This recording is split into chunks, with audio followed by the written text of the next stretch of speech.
He's having a stroke on 1100. Timing is over.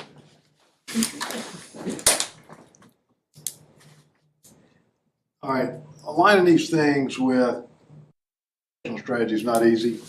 It's interesting. A lot of people change jobs for free. If you're not with one of these gigantic AI companies like Meta or Amazon or Google or Deutsche Bank or any of those things, you may be in another company within a year or so. So you're going to run into examples like this. This is essentially what Amazon's trying to do. Obviously, customer experience is foremost. Bezos has been famous for this. Recommendation engine is pretty straightforward. Efficiency, we went over their robots. They have 1 million of them now. So what you forget is that's the physical side of fulfillment. When you get the software side where you're predicting demand and pre-positioning, and that allows you to pre-position products, that's just strictly software. Route optimization is exactly the same for Amazon that it is for UPS. We're not creating the wheel, but the fact is when you're impacting the guts of your operation with route optimization or any of these functions, that strikes to the heart of high risk, high reward. And then of course we talked about the bots. Naturally, everybody looks for revenue growth.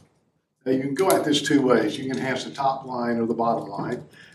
You can lay off people, and that gets rid of a lot of expense. We've seen what the results of that are in many cases. But revenue growth, dynamic pricing, and so forth, this is an interesting situation when you run into something like brick and mortar like Walmart. If we all head for a Walmart store, they have physical pricing on every product. Those little yellow tags. How in the world do they handle dynamic pricing? If you go to the website, walmart.com, they have dynamic pricing. It's like a yield management system on an airline. They change it on the fly. Why? Because I've got to match Amazon or other competitors. What do you do if you walk in the store? This two-word answer, price match. If it's $9.99 on the web and it's $12.99 in the store, they're going to let you it's going to be $9.99. Now you say, well, of course it is. Guys, we had these battles way back in the day. They were called loss leaders, where they get you in the store and they wouldn't match. Okay, so they couldn't balance channels. Well, people really get irritated at that. So they got through with that. Amazon has a bunch of problems. That's dynamic pricing, of course. Problem resolution, they've got a real mess going on. They've got to handle regulations because they're all over the world. Resilience in supply chains, you guys understand that. Global competition, security, and pride, and so forth. Labor practices has turned out to be a nightmare for them in their fulfillment centers. It's hard to walk around on concrete all day. Okay, at top speed, you're being measured with piece rates. Very difficult. Then they have a mess with their third-party suppliers and fake reviews. That's pretty much going into the machine learning world where they have to handle that. High value, they've optimized the supply chain beautifully. They have their own airline. They've gotten into last mile robotics and delivery vans and all that kind of stuff. We all have Amazon Prime, right? There you have it. As they've spoiled everybody, we are. Minimize disruption, reduce labor time, and so forth. Risk mitigation, cyber attacks, which is standard for any company in the world. This revenue protection, counterfeit listings, that's third party usually. Fake reviews again. By the way, that's an entire industry. I always ask the sophomores, I said, here's Amazon rating, 1, 2, 3, 4, 5 stars. Which one did you read first? What about you guys? How many of you read the 5 stars first? How many of you read 1 stars first? Me too, we get depressed. Okay? You are a fake review factory. And they exist, they're called fake review farms. And people are paid a certain number of pennies for each fake review they write. Which reviews would you write? The company that's hiring you will tell you. you're going to write 5s or 1s. Well, now the fake review people have started getting clever, because most of us now go to the 3-star reviews, because they're the most thoughtful. If you go in there, read the 3 stars first, because somebody in general is going to say, this is a good part, this is a bad part. I would have given it a 2 if this had happened, or a 4 if this had happened. They're very thoughtful. Well, that's what the fake review people are writing, except for one thing. Remember, if it bleeds, it leads. Keep your eyeballs on the target. That's 5s and 1s. I'd say a great number of 5-star reviews are fake. Same thing with 1 stars. It's just the opposite side of a 5. Okay, now I will say that's not true with bed bugs. Hotels, we're having a nightmare with bed bugs. People are taking pictures of them and posting them. I hope they're not fake, but imagine a picture of a bed bug, just some unnamed bed in some unnamed hotel room that's on the web. You can just scrape that right off and use it in your negative review. So, something to think about while you're scratching.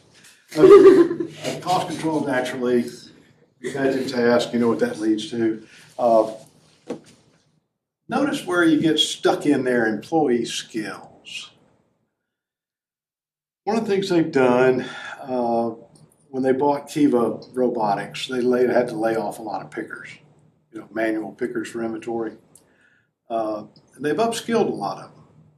But now the industry every industry has gone crazy on reskilling for AI.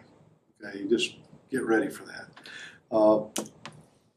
Entry barriers, they did a great job with the web, with the cloud, with Amazon Web Services. As I said, that's a great deal of their profit.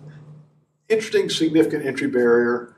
Now they are initiating, they've done some interesting innovation. I read this morning, they're going into Amazon Pharmacy. Now, that's really interesting. We got Walmart Pharmacy, and we've got pharmacy everywhere else. So imagine getting into the healthcare space. They badly want to. Why? You're Amazon. Why would you want to get into healthcare? I mean, it has really high profit and revenue. It's like getting into groceries. People go to the store more often for groceries than anything else, an average of 2.2 times a week. Healthcare, you're already there. Go to the pharmacy, get your groceries. They do quick checkups in the pharmacy, that sort of thing. It won't be long before they have health clinics. Would be my guess. By the way, we're going to spend $4.2 trillion on healthcare in the United States this year. We could use anything to help on that. And that's long-term competitive stuff. New markets, there's healthcare. It's interesting, comprehend medical. That's going to end up being machine learning. And that's going to take some development. And then I really enjoy this unique customer experiences. I'm not real sure that your recommendation system is going to be any different than mine. Okay, we're all used to it now. All you've really got to match is Amazon Prime. Okay, infrastructure, we talked about building to peak loads. We've got data all over the place in Amazon. They've done a great job with that. They are developing their own expertise, just like Deloitte was with Deloitte Academy. You'll see this across the board out there. So their value chain's done well. Worker protection, they're still working on that. Again, their fulfillment centers are so high velocity. The ethics, that's kind of interesting because they will take care of employee complaints as best they can in the ethics field. And then, of course, the regulations read that legal. So natural language processing.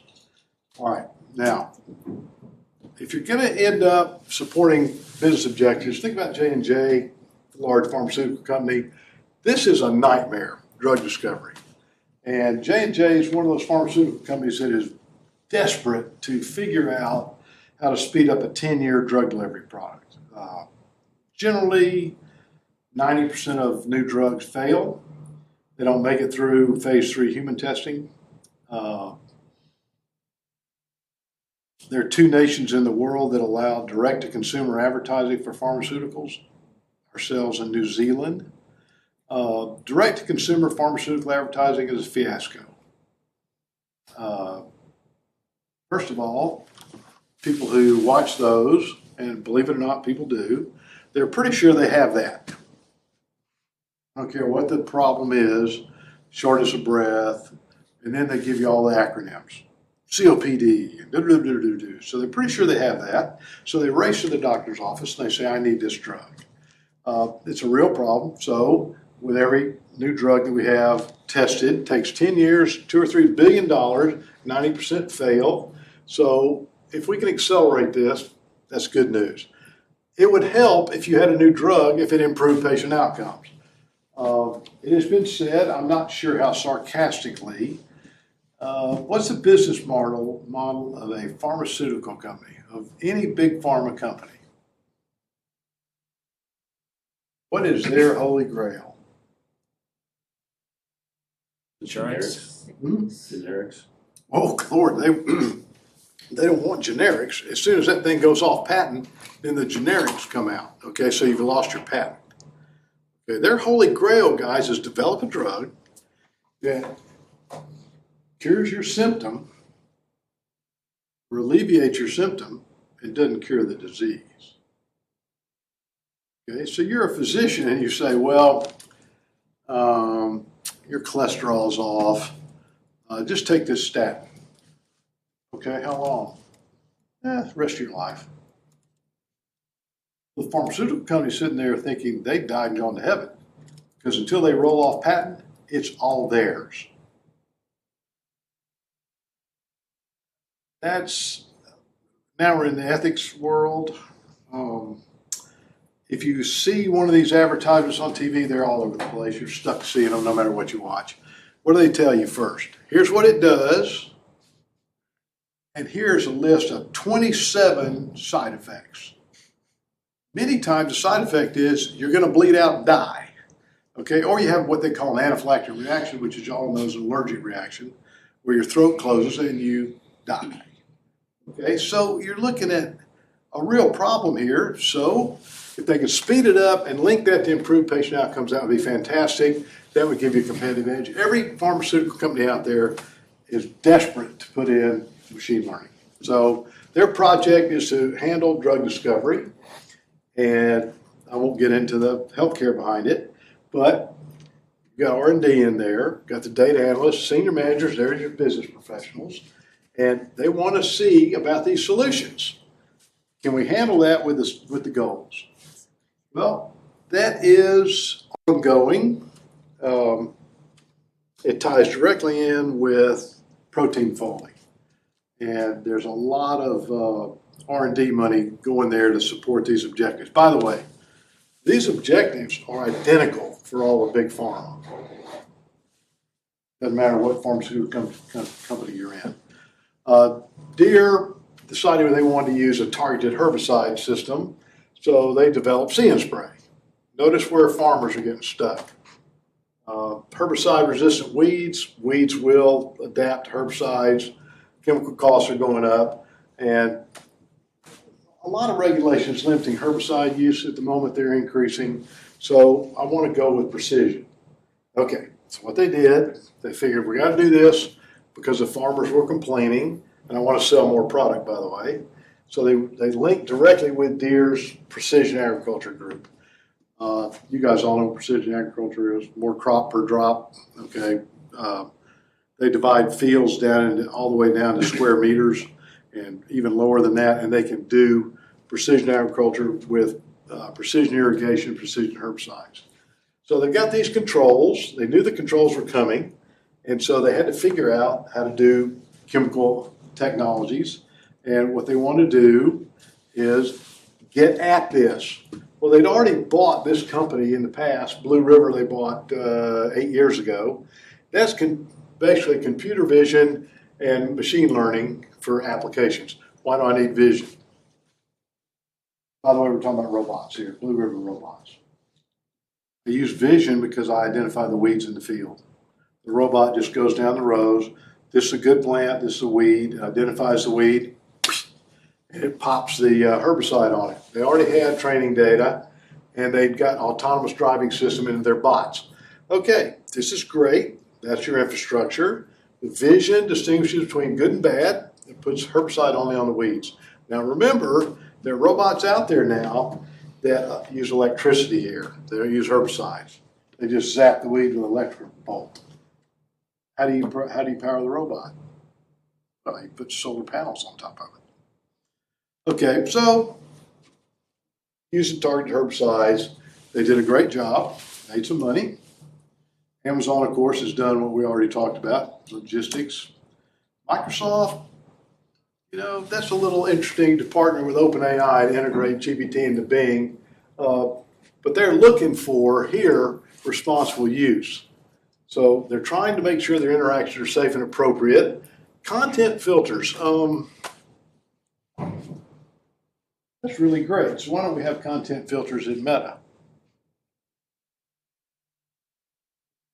We just took all the filters off Facebook. Content. Why one company and not another? So you got to have transparency about capabilities and limitations of machine learning. Better be real careful about marketing people. And they got input from ethicists, policymakers, and so forth. That's great. At least Microsoft is giving it a go. So that's essentially aligning with strategy. It looks gushy. It is not. The C-level people in organizations are pretty serious about this. Okay. In other words, you can put a machine learning project in. It doesn't have anything to do with goals. It's not going anywhere. It's not going to be funded. By the way, where does that play in with you guys on your first job? Believe it or not, you'll have input. Okay. Maybe not what the COO has, but you'll have input. All right. As we talked about, we do have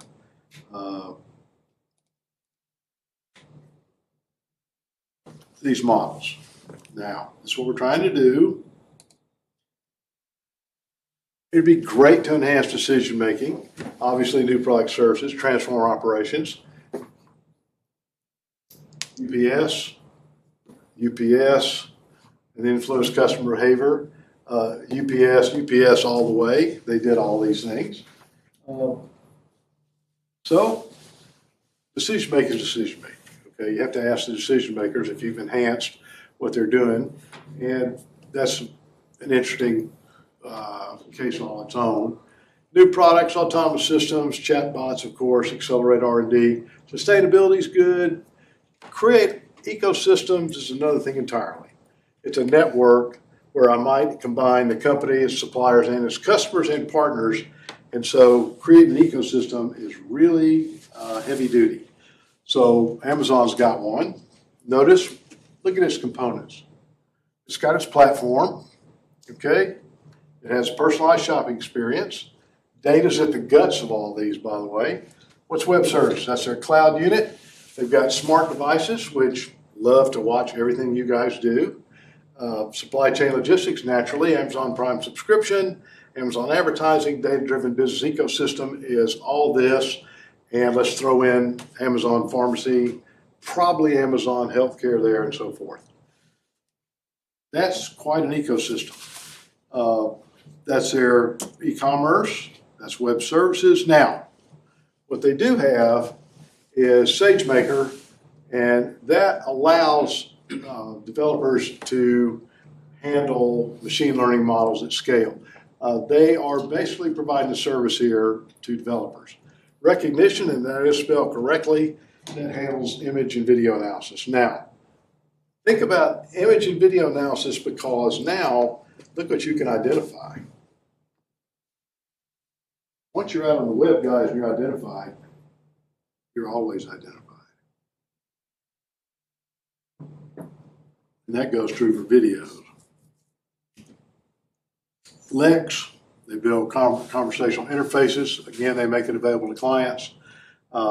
Comprehend is what they really want to do there is handle natural language processing. I want to pull insights from text. sentiment, key phrases, language, and so forth. This is really going to be important in healthcare if they decide to go that route. Alexa is naturally really scary, smart home device. You guys don't use Alexa, do you? Siri. It's always on. It's always watching you. See? The other morning, I was over at Rex's house, our son's house, and his daughter's heading out to high school, and Rex's wife had already gone to her school, and I hear the Ring doorbell come on. And it's Katie yelling through the door at Auden, the granddaughter, because she had stolen one of Katie's coats. She said, "My coat, bring it back." And I thought, what are y'all doing? It's really scary. You're not worried about Siri watching over you all day, Kate? Yeah, I mean, Tell yeah, but Will it do stuff you like you tell it to? yeah, like in the morning when my alarm goes on, I have like wake up lighting, and so I get to like slowly wake up to my light coming on. It helps for like in the winter for sure. Help start your day. Yeah. You guys are all going to do that too, aren't you? So My generation's going, what? we're doing a lot of this in my company at the moment. Matter of fact, like we've pegged that the IoT ecosystem and the AI home ecosystem by 2030 is going to be worth $500 billion. Really? And so we've invested at Lenovo. We've invested quite a bit of money to get these ecosystems up and running through AI I integration. go on the home security and the That's right. doorbell. But the one that we're looking at more so than this is augmented reality and how AI and augmented reality work with each other. Yeah. In the home? Or just No, anywhere? outside. Glasses on your face. Yeah. Right? Being able to interact with the physical world through digital. Oh, no doubt. Yeah. Do we have Google people in here? Any of you use Oculus Rift? Don't use augmented reality? That's virtual reality too. Yeah, Okay. we're investing something like $5 or $6 billion in augmented reality R&D right now. Yeah. Virtual too, or just augmented? Yeah. So that the concept being is if you're in a physical space like Auburn, you'd walk around and AI would integrate with 5G networks that you have through your phone data plan, and as you walk, digital projections will interact with you. So if you walk by a Starbucks, it will let you know if something's on sale, or if you have how many points you have as you're opening the door, that type of stuff. Yeah. What's your interface? Goggles? Yeah, it would be the eyewear. Glasses? Yep. Okay. Yep. So I can look forward to all you students walking right out in front of traffic. That's right. That's right. Because you're concentrating on an ad that's been flashed to your screen or something like that. How do they? Are you not worried about? Are they focusing right here instead of out There here? are some studies that we're doing internally. I think the biggest one that we're doing is nearsightedness, like how lenses impact your vision, especially when you're looking at digital projections. Yeah. But it's a race between a lot of us right now. Apple, Lenovo, Dell, HP. We're all trying to work with Google, Microsoft to get this stuff done. We were talking about Auburn at the very beginning of this class. You want to save yourself some money, get some AR glasses and watch the game in the stadium at your house. So, yeah. Actually, you could put VR goggles on. That's right. And be at the game in That's your right. house. That'd be pretty cool. Yeah. So, what the point you have here is very much in play for what we're trying to integrate. Yeah. I think I would really sweat to think about all you guys getting in your cars with your smart glasses on. Driving around while you're watching the Auburn, Georgia. It's coming. They'd be Well, we very won't be nervous. driving. Yeah, that's right. That's right. What can I say? Technology speaks. Yeah. I'm behind already. I just got here. That's great. Of course, we talk about supply chain. I want to tell y'all what I put demand forecasting up here several times because it's invisible. It's absolutely invisible in logistics. It's just, these forecasting models are very powerful. When did Amazon start forecasting for Christmas? A while back. I mean, I don't know, but it was early on. Okay, they're not starting now. Okay, it's extremely important. It runs in the background. It's software machine learning. You don't have a little bot running around, and so people tend to forget it. It's very important. And we talk about fulfillment centers, Amazon Prime, of course, Amazon Music, Amazon Video, Amazon Advertising. This is very much Amazon all the way around in its ecosystem. Now, notice what it does. It offers vast amounts of data and machine learning capabilities to other businesses. It's set up essentially a learning university here, and it allows as a consulting service, and it allows these other companies to use their infrastructure, and they do. This is a golden age for entrepreneurship. Every one of you, and it's the cheapest it's ever been and the fastest to set up your own company. Now, you know what they say out in California in the Valley: fail fast, fail often, fail furiously, because sooner or later you're going to hit. Okay. And so the marketplace, the web service marketplace handles that. So, okay, that handles the first one of these, create new products and services. The next one, of course, transform operations. Okay, think UPS, cost reduction, productivity, operational performance. These probably are going to be the guts of a company. Again, you're in high risk. So we're down to process automation. Okay. Loading packages on truck still involves humans for the time being, but robotic process automation, those are systems that automate these rules-based tasks. Now, this is rapidly, let's just say AI agents are really getting into this space. We'll come back to that. So they're goal-driven systems. They achieve objectives, and this is good, cybersecurity, risk management, et cetera. But we're trying to automate processes. So AIG is a gigantic insurance company. They want to handle claims. Well, they really want to get after medical bill review. Before, processors had to go into multiple systems manually, back and forth, multiple screens, copy paste patient information, which I find interesting because of HIPAA regulations between different databases. Check to see if the bills match coverage. Each claim about 30 minutes. Can you imagine 30 minutes, 8-hour days, 16 claims per human? That's a lot of humans to handle those claims. AIG must have millions of claims. So afterwards, the bots go into the different systems. They have access to different systems. They extract relevant data, move it between the systems, check bills against the rules. Takes about 3 minutes per claim. That was 6 months ago. Where's the human in that loop? By the way, AIG has this in process now. This is what they're using. They're not using this, they're using that.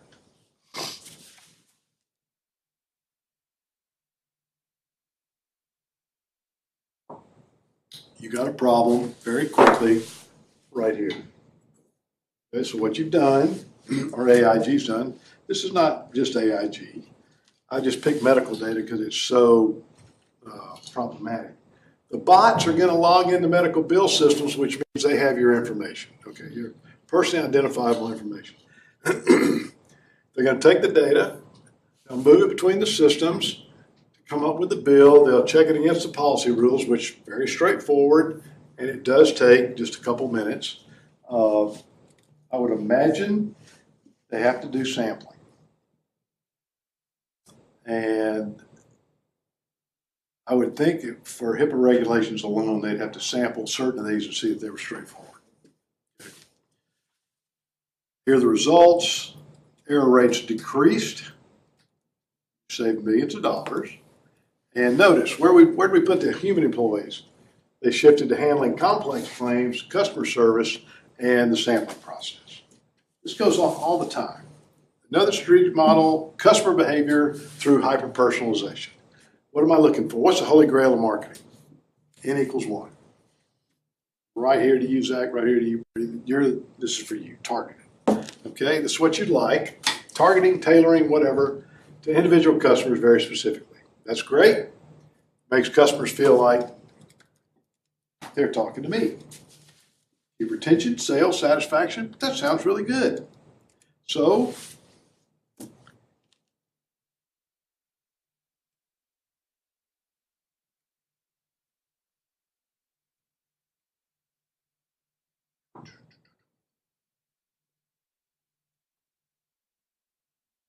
Back to my bunch, Deloitte.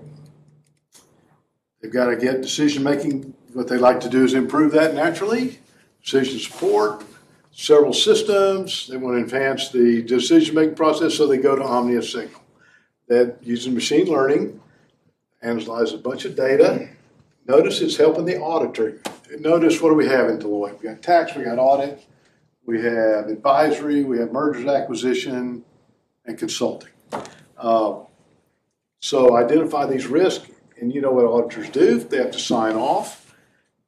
They use that system, by the way. That Signal system has a human right at the end of it because it has to be a human signature on it.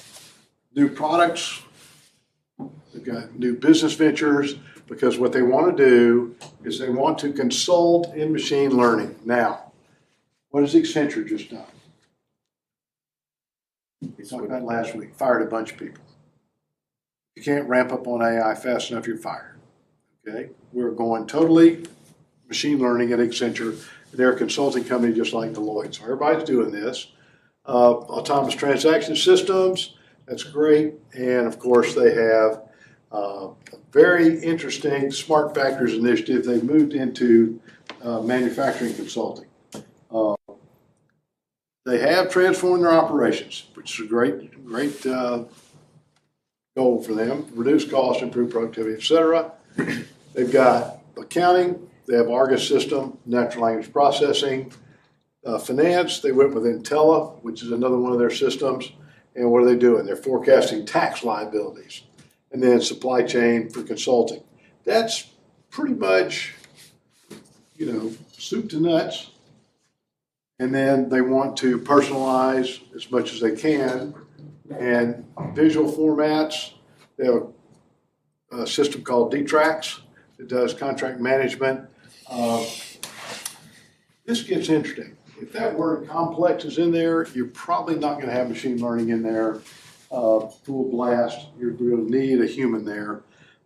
If you're a very large consulting contract for Deloitte, you're going to have some input in how much machine learning you'll put up with. I mean, you're the one stroking the checks. Now, has anybody seen what just happened in Australia? Just came in this morning. For the life of me, I can't remember which consulting company. They had a project for the Australian government, and it was $300,000. It wasn't very large. And it turns out that they turned in their end result product and got paid, and a professor at one of the Australian universities found that that thing had hallucinations all in it. Incorrect citations, incorrect everything. And of course, as we speak, there's a bit of a furor down there because I can't remember which consulting. Was it EY? Huh? I think I read that. Was it EY? I couldn't remember if that or Deloitte. I think it was one of the big four, though. Yeah. And so anyway, they had to pay at least part of it back. I guess the non-hallucinated part. I wouldn't want to get caught on that one. So back to Amazon, inventory pricing, supply chain. I like competitor activities. Competitor intelligence. Everybody loves to look at the competition. Monitor competitor activities, get actual insights. Things are moving too fast for humans, so this data will get analyzed and sent to a human. Risk assessment, geopolitics. We had a manager from Kimberly-Clark in here a few months ago. And she was talking to a couple of our classes, and I asked her, they sell in 144 countries. I said, have you gotten hung up because you do a lot of business with China? And she said, well, I was just over there and I'm going back next week. And she's still going back and forth to China, dealing with, well, now they're dealing with tariffs. But before that, she was just dealing with, how would I put this nicely? China's belligerence. Okay. I just got off the email with her the other day. The Ukrainian situation has thrown Eastern Europe into question mark. So, yes, geopolitics plays a lot. Obviously, weather patterns. By the way, if you're looking at weather, you go to the Weather Channel, that's all machine learning. Okay, it's NVIDIA's Omniverse and machine learning.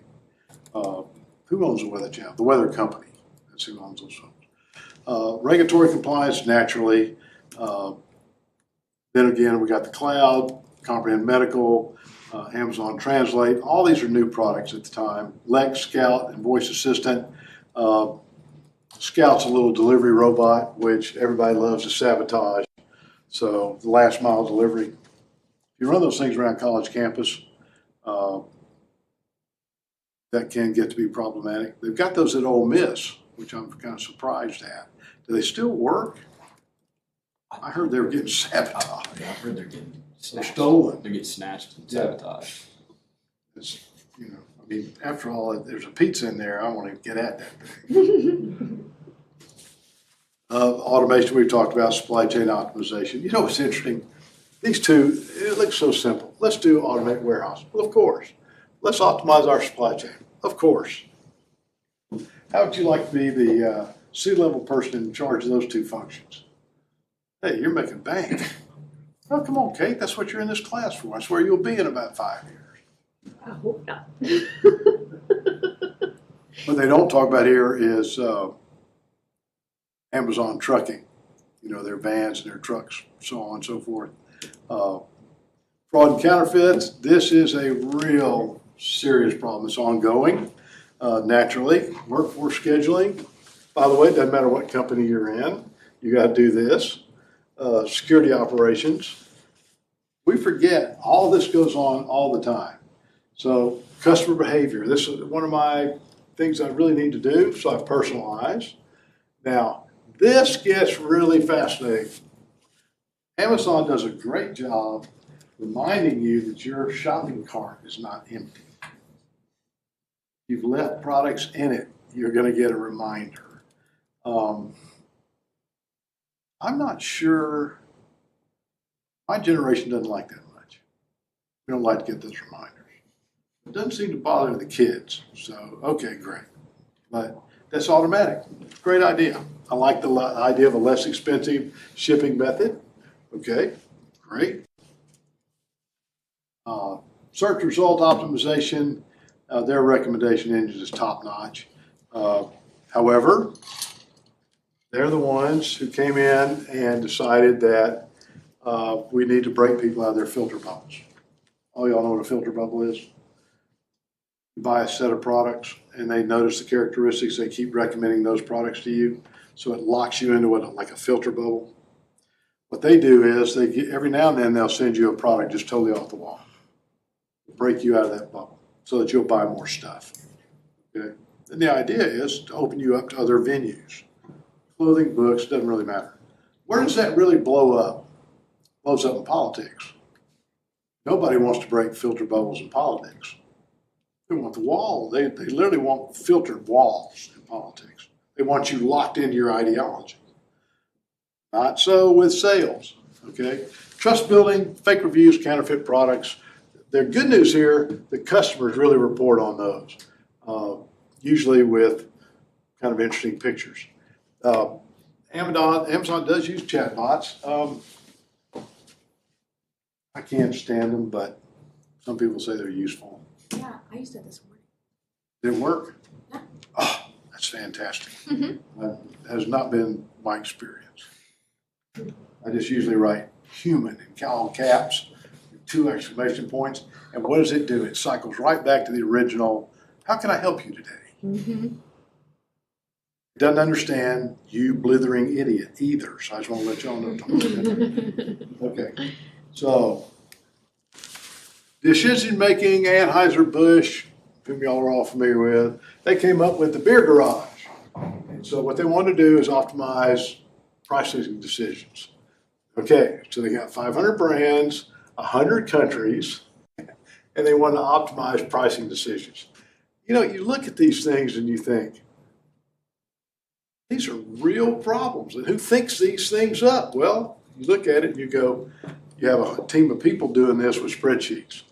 All right, so they had total cognitive overload using traditional analytics. So that's what they did. They came up with B's, B2B, business-to-business platform with a pricing system at its center. That's a machine learning-enabled pricing system. Historical sales, competitive local market conditions, seasonal trends, their promotions. Let's look at a little weather here. So they came up with optimal pricing strategies. What a great idea. They wanted to augment instead of replace human judgment. So notice, it doesn't automatically set prices. It gives pricing managers recommendations. Now, what it didn't say is how many recommendations, how much supporting data, and projected impacts. My guess is it probably picked the top three, as you would, because otherwise then you give your pricing managers cognitive overload. Recommendation one, here's the data, the impacts, and so forth, and you get to choose. Humans have final decision authority. That's a great idea. It's already handled the variables, and so they've got revenue growth. And what they did, they tested that system in certain areas. Okay, so they reduced their risk. What a great idea. We want to do decision-making in business context. Financial impact is straightforward. Domain expertise is absolutely critical from these pricing managers. What I wonder is, how many times they took a small sample and went ahead and didn't use a pricing manager to see the results. Then they backed into the pricing manager. Okay, now I'll tell you this. There's no difference in what we're talking about right here than a radiologist reading an x-ray. None. So I enhance rather than place human judgment. So my question, of course, is right here, how long that'll stay in place. And it did deliver business results, which is great news. Okay, waste management.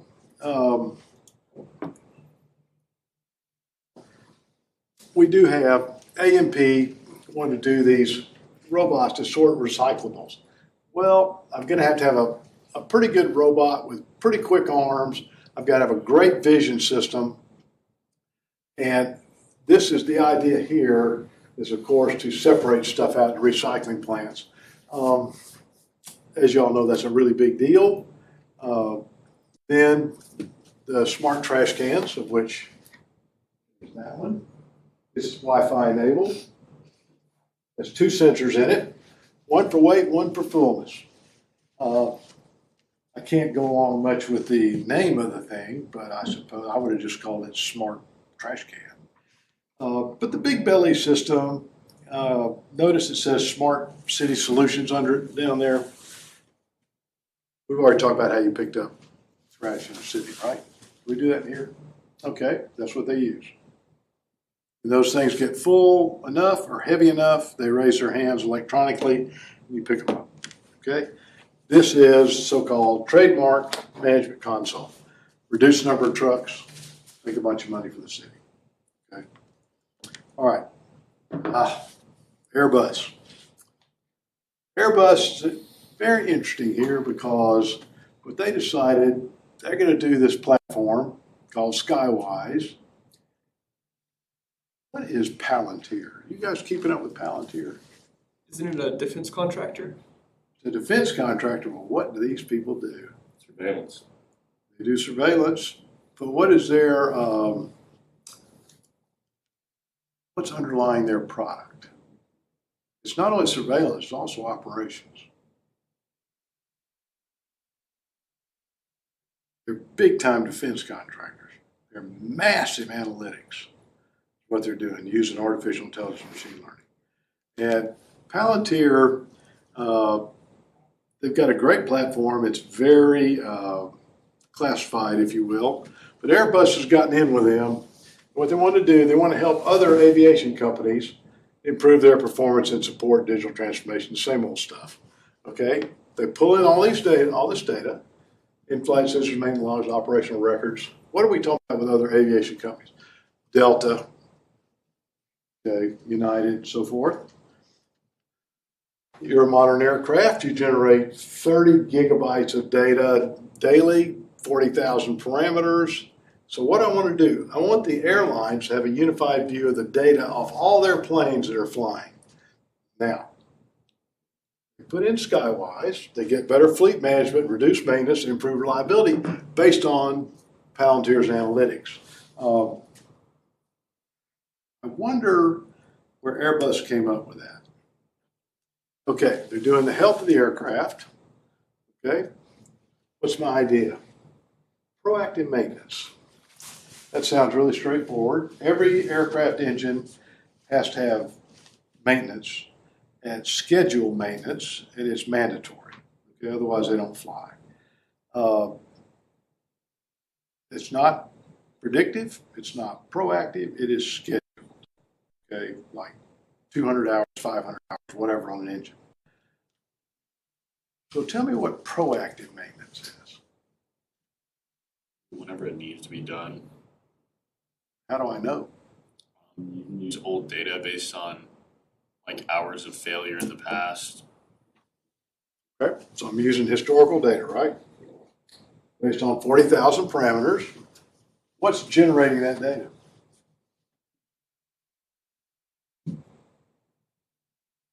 Machine learning. Oh, the sensors. Sensor. And then they apply machine learning to it, to the parameters. Now, what's it telling me? What it's telling me is, I'm back up here on number one, it's telling me that this engine, or this airframe, the fuselage, whatever, or this piece of equipment looks like it may, there's nothing wrong with it now, but it looks like it's heading towards a parameter problem. Okay, now let's say that you guys have got a parameter. This is upper limit, this is lower limit, and you're just real happy the parameter's in the green all the way, okay? It may measure once a second, whatever you tell it to. All right, this is called within normal limits. It starts doing this. What you really want is for you have to do the analysis, is this an outlier, are those an outliers, you just watch the trend. And we're going to catch this before it gets into danger territory. Okay, that's all proactive maintenance is. You save a ton of money because you get stuff early. Okay, that's not nearly as simple as it looks. Now, the next step down is predictive maintenance. Okay, where you would look at this as well, and it looks like, you know, what we're looking at there with proactive, it's not quite as, you know, it's sophisticated enough. But I want you to think about this with when you guys get your blood work from your doctors. There's your upper limit for your cholesterol. Cholesterol can't drop too low or you're dead, okay? Upper limit, heart attack, okay? As long as you're in the green, you get a little check mark. Or it's an H or an L and the doctor has to talk to you. It's the exact same thing on the engine.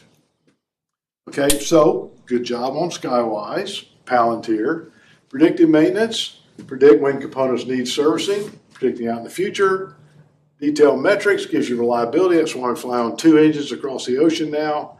Now this what if gets a little interesting because I want to simulate what's going on with these external systems. In other words, what goes along with you know, the maintenance and the airframe and so forth. CoreX, that's advanced sensor data. But these are just tools that are being developed to generate that sensor data. And so notice health monitoring is about addressing issues they emerge in real time. Predictive maintenance is forecasting them before they emerge. So you get to decide the way the trend's going right here, you know, the health management there, the issues are emerging in real time. So this looks to be an issue that needs to be looked at. And then predictive maintenance is you're back over here, but the old long trend looks like it's not doing this real quickly, but they're going to predict that it might come out right there. And you get to make those choices as an airline. Now, they also came up with One Atlas. Where in the world would they think about satellite imagery? Well, airlines don't fly without GPS. Okay, so we need satellites. They handle the weather, they handle the globe positioning system, and so we know where we are. And so they're using imagery and analytics to go for the satellite capabilities, optical radar imagery. Notice you've got multi-resolution imagery, digital elevation, and so forth, global imagery. Y'all seen avionics? You ever been in a cockpit? They're multifunction displays. They're color coded and everything now, just really nice for the pilots. So you can task the satellites for new imagery or access to archived data. That's interesting because they're selling this stuff. Notice what you use it for. They sell that to agriculture, environmental monitoring, naturally, mining, defense, retail analysis, urban planning, transportation. What's interesting is that one. I hadn't thought much about Palantir until I saw that. That's a direct link into what Palantir does. I think their biggest contracts are with our Department of Defense, I think. Urban planning, naturally. We don't have any urban planning in Auburn, but in other cities they do. Here we have gridlock. Can't enlarge the streets fast enough to accommodate the increase in students that we're allowing on campus. Guys, we're at 34,000. Okay, this is where planning comes in. And then this is great, vehicle movement tracking. Well, our interstates, that's great. How about ships, maritime traffic analysis? How do we monitor ships? Usually from transponders on ships and satellites. So what happens if a ship turns its transponder off? You don't have satellites on that area, you don't know where that ship went. Okay. Okay. All right. New products. Naturally, GPT, any of the large language models. We're big into drug discovery now. Recursion pharmaceuticals, especially in Atomwise, what they're trying to do, when I say screen billions of compounds in silico, this means on the chip itself. And I want to reduce the time and cost of early stage drug discovery. This has already paid the benefits with drug-resistant bacteria and the new antibiotics. Both these companies have come up with some very interesting products. Conservation, this really does help as far as poaching.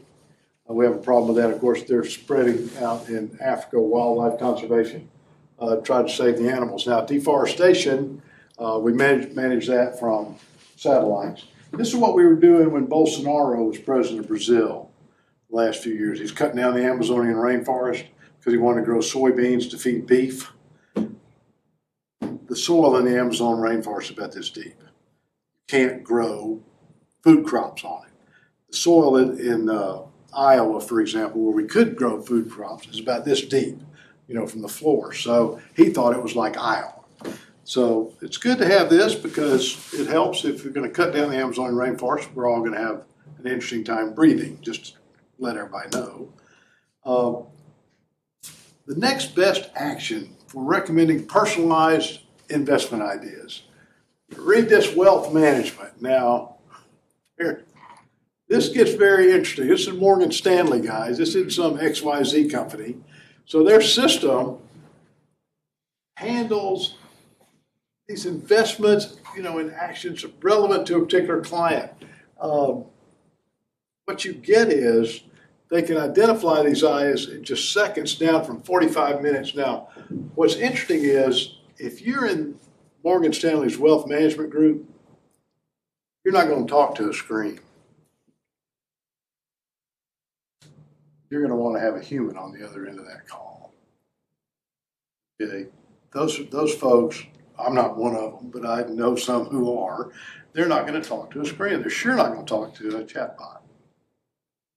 Okay, just not going to happen.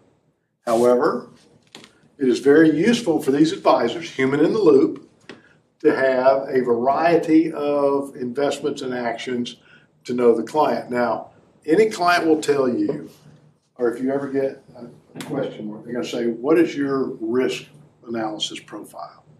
Can you handle high risk? Are you low risk? Are you risk averse? They have to know that about you. They'd have to know about your children, your grandchildren. You get the picture. Okay? Well, it's good to have all these recommendations. I will guarantee you these financial advisors are not making their decision in seconds. If you've got Fred and Martha coming in and they're worth $50 million, you're going to spend some time before you talk to them. Okay? But it's good if you have enough sense to think about their financial system first and then look at the recommendations. If you look at the recommendations first, you're going to screw up like that company did in Australia, and you're just going to willy-nilly make the recommendations. It's much better if you guys put your brain power to work on it and then see what the system said.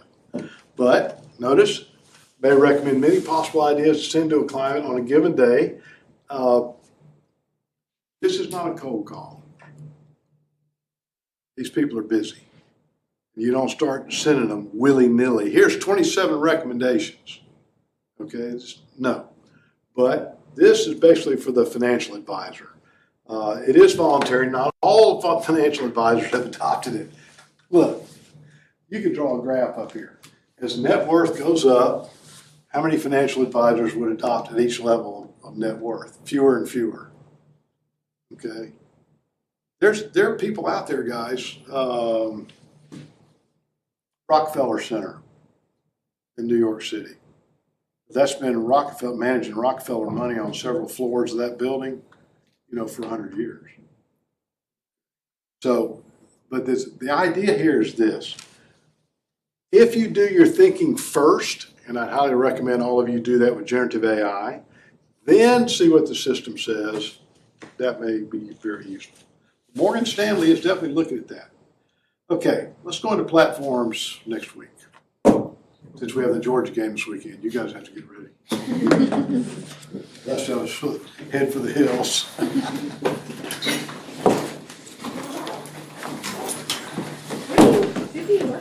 Lenovo. Oh, So, yeah, computer manufacturer. that's awesome. I was telling Dr. Manor, like, most of what he says in here, actually today, a lot of the things that he went over, I'm assuming. like pricing models,